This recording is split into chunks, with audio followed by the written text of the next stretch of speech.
Hey everyone, welcome back. In this video, I'll show you how to turn off stolen device protection on your iPhone running iOS 26. Stolen device protection is a powerful security feature introduced by Apple to prevent unauthorized access to your iPhone, especially in case it gets stolen. It adds extra layers of verification before allowing sensitive actions like changing your Apple ID password, turning off Find My iPhone, or accessing saved passwords.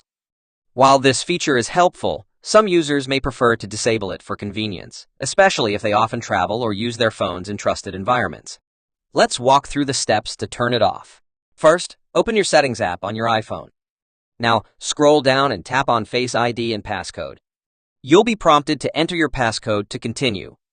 Once you've entered your passcode, scroll down until you see the option called Stolen Device Protection. Tap on that. On the next screen, you'll see a switch labeled Stolen Device Protection. Simply toggle it off. When you try to turn it off, your iPhone will likely ask you to authenticate using Face ID or Touch ID, and in some cases, it may even require a security delay, for example, a 1-hour waiting period if you're not in a familiar location. This delay is one of the features Apple added to prevent thieves from disabling this protection too quickly. So if you see a waiting message, don't worry, your phone is just making sure it's really you.